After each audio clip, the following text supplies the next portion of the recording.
اس سورہ بنی اسرائیل میں اللہ تعالیٰ نے شروع میں کچھ بنی اسرائیل پر اپنی نعمتوں کا تذکرہ کیا اور بتایا کہ جب بھی انہوں نے فساد کیا اللہ نے اس فساد کی ان کو سزا دی، اور ہر نئے پیغمبر کا انہوں نے انکار کیا، کیونکہ اللہ تعالیٰ یہود و نصارہ سے مطالبہ کر رہے تھے کہ رسول اللہ صلی اللہ علیہ وسلم پر ایمان لے کر آؤ، اب بھی اصلاح عمل کا تمہیں اللہ نے موقع دیا ہے، اس پر عمل کرو تم۔ اور مکہ میں خاص طور پر مشرکین مکہ سے زیادہ واسطہ تھا، تو سب کی زبان پر ایک ہی بات آتی تھی، بھائی عذاب لے آؤ عذاب لے آؤ، جو ہر دھرم لوگ جیسے کہتے ہیں کیوں نہیں آ رہا بھائی، یہودیوں پہ عذاب آیا تھا، عیسائیوں پہ آیا تھا، عیسائیوں پہ تو کوئی ایسا نہیں ملتا ہمیں اس وقت، لیکن یہودیوں پہ بہت دفعہ آیا تھا، تو ہم پہ کیوں نہیں آتا؟ تو اللہ تعالیٰ انسان سے شکوہ کر رہے ہیں کہ انسان بڑا جلد باز ہے، وہ جس طرح سے خیر طلب کرنی چاہیے نا، اس کو اچھائی طلب کرنی چاہیے، تو اچھائی کے بجائے وہ برائی طلب کر رہا ہے۔ وہ کہہ رہے ہیں اللہ فیصلہ کر دے 2 اور 2 4 کی طرح، بس ہمیں فوراً بتا دے کہ محمد صلی اللہ علیہ وسلم سچے نبی ہیں یا نہیں، اور بتا کیسے کہ جو عذاب کا تو کہہ رہا ہے وہ لے آ۔ مشہور واقعہ ہے نا، یہ پہلے بھی میں تفسیر میں بیان کر چکا ہوں، ایک کافر نے مشرکین مکہ میں سے کسی نے بیت اللہ کا غلاف پکڑا اور بددعا اور دعا مانگنے لگا، یعنی اپنے خلاف بددعا، اللہم ان کان ھذا ھو الحق من عندک فامطر علینا حجارۃ من السماء، اے اللہ اگر یہ تیری طرف سے یہ ہے، یعنی یہ کلام تیری طرف سے نازل ہو رہا ہے، تو ہم پہ آسمان سے پتھر برسا دے۔ یعنی کیسی بدبختی کی بات ہے کہ یوں دعا مانگے کہ اللہ اگر تو یہ محمد صلی اللہ علیہ وسلم برحق نبی ہیں تو ہمیں ہدایت دے دے، ہمارے دل میں ایمان داخل کر دے، اس طرح کی دعا مانگنی چاہیے۔ لیکن وہ کیا کرتے تھے؟ وہ شر کی دعا مانگتے تھے۔ تو قرآن نے کیا کہا؟ وَيَدْعُ الْإِنسَانُ بِالشَّرِّ، انسان بھی عجیب ہے، انسان سے ظاہر ہے سارے انسان مراد نہیں ہیں، تو انسان شر کو ایسے پکارتا ہے دعاءہ بالخیر، جیسے کہ خیر کو پکارنا چاہیے، عافیت مانگنی چاہیے، تو عافیت کے بجائے اس طرح کی باتیں کر رہا ہے۔ وَكَانَ الْإِنسَانُ عَجُولًا، اور انسان واقعی جلد باز ہے، جلدی کر رہا ہے کہ بس فوراً اللہ 2 اور 2 4 کی طرف فیصلہ کر دے کہ حق کیا ہے باطل کیا ہے، خود غور کرنے کے لیے تیار نہیں ہے۔ وَجَعَلْنَا اللَّيْلَ وَالنَّهَارَ آیَتَيْنِ، اب اللہ اپنے قدرت کے دلائل بیان کرتا ہے کہ اللہ نے اس کائنات میں اتنی نشانیاں رکھ دی ہیں، تم یہ کیوں کہہ رہے ہو کہ ہم پر عذاب آئے؟ اس کائنات کی نشانیوں میں غور کرو نا تم، اور نشانیوں میں غور کرو گے تو محمد صلی اللہ علیہ وسلم کے دعویٰ تمہیں سچا معلوم ہوگا۔ وہ نشانی کیا ہے؟ وَجَعَلْنَا اللَّيْلَ وَالنَّهَارَ، ہم نے بنایا ہے رات اور دن کو، آیتین، 2 نشانیاں، کیسا خوبصورت نظام ہے اس کائنات میں۔ فَمَحَوْنَا آیَةَ اللَّيْلِ، رات کی نشانی کو ہم نے اندھیرے والا بنا دیا، گھپ اندھیرا، یہ بھی ایک نشانی ہے، کچھ بھی نظر نہیں آتا۔ اللہ تعالیٰ ایک روشنی کو چھین لیتے ہیں ہم سے، تو اصل تو کائنات اندھیرا ہی اندھیرا ہے۔ جیسے ہمیں گرمی محسوس ہوتی ہے نا، تو کائنات تو اصل سرد ہے، اتنی سرد ہے کہ ہماری سوچ سے بھی زیادہ، تو اللہ نے اس کو گرم رکھنے کے لیے کتنی انرجی پیدا کی ہے، اور وہ انرجی ہمیں گرمی کا احساس دلاتی ہے، اور ہم اس گرمی کو اور ٹیمپریچر کے مناسب ہونے کو اصل سمجھ رہے ہوتے ہیں، حالانکہ وہ اصل نہیں ہے، قدرت نے ایک ہمارے لیے انتظام کیا، ورنہ اصل تو اس کائنات میں اتنی شدید سردی ہے، اتنی ٹھنڈک ہے کہ انسان 1 سیکنڈ کے لیے بھی زندہ نہیں رہ سکتا۔ تو یہاں بھی اللہ کہہ رہے ہیں یہ کہہ رہے ہیں کہ یہ جو اندھیرا ہے نا، اندھیرا، رات کی تاریکی، یہ اصل میں بتا رہا ہے کہ خدا نے روشنی کا انتظام کیا ہے تو یہ روشنی ہوتی ہے، ورنہ اگر یہ اندھیرا نہ ہوتا تو ہمیں روشنی کا کیا پتہ چلتا کہ روشنی کیا نعمت ہے۔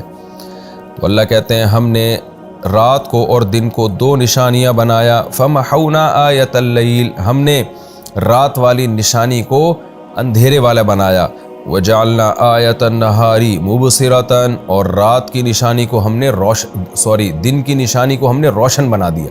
کیسی چمکتی بھی دھوپ، اور سن لائٹ کا تو کوئی آلٹرنیٹ ہے ہی نہیں اب تک، کتنی آپ مصنوعی روشنیاں لگا لیں وہ بات نہیں پیدا ہوتی۔ تو اللہ کہتے ہیں لِتَبْتَغُوا فَضْلًا مِّن رَّبِّكُمْ، اس دن کی روشنی میں تم اپنے رب کی روزی تلاش کرتے ہو، اس کے سینکڑوں فائدے میں سے ایک فائدہ ہی ہے، اس میں تمہارے لیے سفر کرنا اور ملازمت کرنا اور بزنس کرنا یہ آسان ہوتا ہے۔ وَلِتَعْلَمُوا، اور یہ دن اور رات کی کے جو منظر ہے اس میں ایک اور فائدہ ہے تمہارا، کہ تم جان لو عدد السنین والحساب، سالوں کا عدد اور حساب، یہ جو سال گزر رہے ہیں اتنے سال، سن 2000 22 ہے 23 ہے، تو یہ سارے تمہیں اس سے پتہ چل جاتے دن اور رات سے۔ تاریخیں بدلتی ہیں، گھڑیاں تو اب ایجاد ہوئی ہیں نا، اس سے پہلے لوگ وقت کیسے معلوم کرتے تھے؟ کاؤنٹ کرتے تھے نا کہ بھئی اب سورج غروب ہو کے دوبارہ نکل رہا ہے تو ایک دن گزر گیا۔ اور جو گھڑیاں ہیں یہ بھی تو سورج ہی سے سائنسدانوں نے ان کو بھی تو منسلک کیا ہوا ہے، سورج ہی کی یعنی جو موومنٹ ہے اس سے منسلک کیا ہوا ہے۔ اگر یہ دن اور رات کا نظام نہ ہوتا تو انسان کے لیے وقت کا تعین ناممکن ہو جاتا۔ وہ کس چیز کو بیس بناتا، ٹائم میں بیس کس چیز کو بناتا وہ؟ تو اللہ کہتے ہیں تم سال گزرنے کا حساب بھی کرتے ہو دن اور رات کے عدلنے بدلنے سے، اور والحساب کا مطلب دیگر بھی تمام حساب اسی سے کرتے ہو۔ نمازوں کا حساب بھی اسی سے ہے، اور انسان اپنی روٹین طے کرتا ہے وہ بھی اسی سے طے کرتا ہے۔ تجارتوں کا حساب ہے، بہت سارے حساب و کتاب ہیں۔ اگر یہ نہ نظام ہوتا اختلاف اللیل والنہار کا تو انسان کی زندگی کسی کام کی نہ رہتی۔ وَكُلَّ شَيْءٍ فَصَّلْنَاهُ تَفْصِيلًا، اللہ کہتے ہیں دیکھو ہم نے ہر چیز کو کیسے تفصیل سے بیان کر دیا، اور تمہارا یہ مطالبہ ہے کہ عذاب کیوں نہیں آ رہا؟ ہم تو ہر چیز کو ڈیٹیل سے بیان کر رہے ہیں، تو ان چیزوں میں کیوں غور نہیں کرتے؟ رہا یہ مسئلہ کہ عذاب کیوں نہیں آ رہا، تو اللہ کہتے ہیں کہ عذاب نہ آنے سے خوش فہمی میں مبتلا نہ ہو جاؤ کہ تمہیں کوئی دیکھ نہیں رہا ہے۔ ہم تو ایسا انتظام کیا ہوا ہے کہ کل انسان الزمناہ طائرہ فی عنقی، ہم نے ہر انسان کا اعمال نامہ اس کے گلے کا پھندا بنا دیا ہے۔ جو کچھ کر رہے ہو نا گلے میں لٹکا ہوا ہے تمہارے، وہ یہ محاورہ ہے، یہ مطلب نہیں کہ اعمال واقعی گلے کا ہار ہے۔ ہم بھی کسی کو کہتے ہیں نا بھائی تو جو کچھ کر رہا ہے نا یہ تیرے گلے کا پھندا بننے والا ہے بس، یا تیرے گلے کا ہار ہے لٹکا ہوا ہے تیرے ساتھ، تو یہ سب حساب و کتاب ہو رہا ہے۔ تو اللہ فرماتے ہیں کہ ہم نے ہر انسان کے اعمال کو اس کے گلے کا ہار بنا دیا ہے، یا گلے کا پھندا بنا دیا ہے۔ جو اچھے اعمال ہیں وہ گلے کا ہار ہیں، اور جو برے اعمال ہیں وہ گلے کا پھندا ہے۔ وَنُخْرِجُ لَهُ يَوْمَ الْقِيَامَةِ، اور ہم نکالیں گے اس عمل کو یعنی انسان کے لیے قیامت کے دن کتاباً، ایک کتاب بنا کر، یعنی لکھی ہوئی سب تحریر ہوگی۔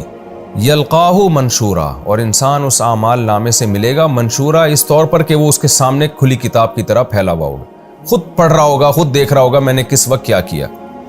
اقرأ کتابک، اور اللہ کی طرف سے اعلان ہوگا پڑھ اپنا اعمال نامہ۔ کفا بنفسک اليوم علیک حسیبا، آج تیرا نفس ہی حساب کے لیے تجھ پر کافی ہے، خود تیرا نفس ہی تیرا حساب کر لے گا آج بیٹھ کے، کیونکہ وہی کچھ کیا ہے، وہی کچھ لکھا ہوا ہے جو تو کر کے آیا ہے۔ تو دیکھتا چلا جا اور خود اپنے خلاف خود فیصلہ کر آج تو کہ تجھے کیا سزا ملنی چاہیے، تیرا نفس ہی تیرے خلاف حساب کرنے کے لیے کافی ہے۔ من اہتدی فانما یہتدی لنفسی، اللہ کہتے ہیں کہ جو ہدایت پا جائے گا نا وہ اپنے ہی فائدے کے لیے، یعنی لوگ یہ سمجھ رہے ہیں کہ محمد صلی اللہ علیہ وسلم کی بات کو ہم مانیں گے تو شاید اس میں اسلام کا فائدہ ہے، یا نبی کا فائدہ ہے، یا ان کے کچھ مفاد ہیں، یا اللہ کو کچھ مل جائے گا اس سے۔ تو اللہ کہہ رہے ہیں کہ یہ جو ہم تمہیں نصیحت کر رہے ہیں اور تم بار بار کہہ رہے ہو عذاب آئے عذاب آئے، تو یہ نصیحت تمہارے فائدے کے لیے کر رہے ہیں، ہم نبی کے فائدے یا اللہ اپنے فائدے کے لیے نہیں کر رہا۔ تو اصول اور ضابطہ یہی ہے، من اہتدی، جو سیدھے راستے پہ چلے گا، فانما یہتدی لنفسہ، وہ اپنے ہی فائدے کے لیے ہدایت پر چلے گا، ومن ضل، اور جو گمراہ ہوگا، فانما یضل علیہا، وہ اپنے ہی خلاف گمراہ ہوگا، ولا تزر وازرۃ وزر اخری، اور قیامت کے دن کوئی شخص بھی کسی دوسرے کا بوجھ نہیں اٹھائے گا۔ اس قسم کی آیتیں جہاں بھی آتی ہیں نا کہ کوئی کسی کا بوجھ نہیں اٹھائے گا، خوب سمجھ لیں اس کا ایک مخصوص مفہوم ہے۔ وہ مخصوص مفہوم یہ ہے کہ اگر کوئی شخص ایمان نہیں لے کر آتا اور اس خوش فہمی میں رہتا ہے کہ اگر بالفرض قیامت قائم ہوئی تو فلاں آدمی مجھے فائدہ پہنچا کے جنت میں بھجوا دے گا، تو ایسا بالکل بھی نہیں ہوگا، یہ نہیں ہوگا۔ یعنی جو ایمان والی، یعنی جو شرک کا بوجھ ہے نا، جو شرک یا کفر، شرک کے علاوہ بھی تو ایسے گناہ ہیں نا جن سے انسان اسلام سے خارج ہو جاتا ہے، جیسے ختم نبوت کا انکار ہے، یا جنت جہنم کا انکار ہے، یا آخرت کا انکار ہے۔ تو کوئی بھی کفریہ عمل، اس کا جو بوجھ ہے کوئی دوسرا شخص نہیں اٹھائے گا۔ یہ مفہوم ہے اس آیت کا، کیونکہ قرآن میں جگہ جگہ یہ بات ثابت ہے کہ ایمان والوں کی بہرحال شفاعت کریں گے پیغمبر، تو اس کو آپ بوجھ اٹھانے سے تو تعبیر نہیں کر سکتے، لیکن فائدہ بہرحال ہوگا، کیونکہ یہ بات قرآن سے بھی ثابت ہے اور احادیث سے بھی، اس پر میں بات کر چکا ہوں۔ تو یہاں ایک خاص قسم کا بوجھ اٹھانا مراد ہے کہ اگر کوئی یہ سمجھ لے کہ میں برائیاں کروں گا اور دوسرا میری برائیوں کا بوجھ اپنے کندھے پہ ڈالے گا تو یہ ممکن نہیں ہے. جیسے دنیا میں ہوتا ہے نا کہ آپ پیسے کھلا کے جو مجرم نہیں ہے اس کو اندر کروا دیتے ہیں یا اپنے آپ کو بری کروا دیتے ہیں پیسے کھلا کے, تو یہ نہیں ہے. ہاں شفاعت ہوگی. شفاعت کا مطلب نیک لوگ, بزرگ لوگ, وہ اہل ایمان کے لیے اللہ تعالیٰ سے سفارش کریں گے اور ان سے دعائیں مانگیں گے. پھر اللہ کی مرضی جس کے حق میں جتنی چاہے شفاعت وہ قبول کرے. وَمَا كُنَّا مُعَذِّبِينَ حَتَّى نَبْعَثَ رَسُولًا. آگے اللہ فرماتے ہیں کہ ہم بھی ظالم نہیں ہیں, ہم جب تک پیغمبر کو نہ بھیج دیں اس وقت تک ہم بھی عذاب نہیں دیتے. یعنی انسانوں کی بدعمالیوں پہ جو عذاب ملے گا تو اس میں پہلے اللہ حجت کو تمام کرتا ہے, تاکہ ان آیتوں کو سن کے تم یہ نہ سمجھو کہ اللہ بڑا ظالم ہے. تو ہم پہلے پیغمبر بھیجتے ہیں. تو خوب سمجھ لیں, پیغمبر بھیجنے کا مطلب پیغمبر کی دعوت کا پہنچنا ہے. اس پر پوری امت کا اجماع ہے کہ پیغمبر کا بنفس نفیس آنا ضروری نہیں ہے. پیغمبر یا تو خود آئیں یا پیغمبر کی دعوت پہنچے. یہ اور اس جیسی اور بھی دیگر بہت سی آیات کی روشنی میں جمہور علماء کا, جمہور فقہا کا قول یہی ہے کہ جب تک کسی قوم کے پاس پیغمبر کی یا اسلام کی دعوت نہ پہنچی ہو وہ اعمال کی مکلف نہیں ہوتی اور قیامت کے دن اس سے حساب و کتاب نہیں لیا جائے گا. البتہ امام ابو حنیفہ رحمہ اللہ کی رائے یہ ہے کہ شرک کے بارے میں بہرحال سوال ہوگا, چاہے پیغمبر کی دعوت پہنچی ہو یا نہ پہنچی ہو, کیونکہ شرک کی جو برائی ہے نا وہ عقل سے آسانی سے سمجھ میں آ جاتی ہے. اللہ پوچھے گا کہ ان پتھروں کو تم نے کیوں پوجا. تو شرک ایک ایسی چیز ہے کہ اگر دعوت پیغمبروں کی نہ بھی پہنچی ہو تو بھی مشرک سے قیامت کے دن سوال ہوگا. لیکن شرک کے علاوہ جو اسلام کے عقائد ہیں یا اللہ تعالیٰ اس کے رسول صلی اللہ علیہ وسلم نے جو باتیں بتائی ہیں, تو جب تک اسلام کی دعوت نہیں پہنچتی تو وہ شخص اس کا مکلف نہیں ہوتا. وَمَا كُنَّا مُعَذِّبِينَ حَتَّى نَبْعَثَ رَسُولًا وَإِذَا أَرَدْنَا أَن نُهْلِكَ قَرْيَةً أَمَرْنَا مُتْرَفِيهَا. اور جب ہم ارادہ کرتے ہیں کسی بستی کو ہلاک کرنے کا, مشرکین کہہ رہے تھے نا ہم ہلاک کیوں نہیں ہو رہے, تو اللہ فرماتے ہیں کہ جب ہم ارادہ کر لیتے ہیں نا ہلاک کرنے کا تو پھر ہمارا طریقہ کیا ہوتا ہے, امرنا مترفیہا. اس کے جو خاص طور پر جو قوم کے بڑے لوگ ہوتے ہیں نا, خوش عیشی میں زندگی گزارنے والے, مالدار, دولت مند, ان کو خصوصیت کے ساتھ حکم دیا جاتا ہے. کس بات کا؟ ظاہر ہے اچھے اعمال کا حکم دیا جاتا ہے, لیکن وہ کرتے کیا ہیں؟ فَفَسَقُوا فِيهَا, وہ برائیاں کرنا شروع کر دیتے ہیں.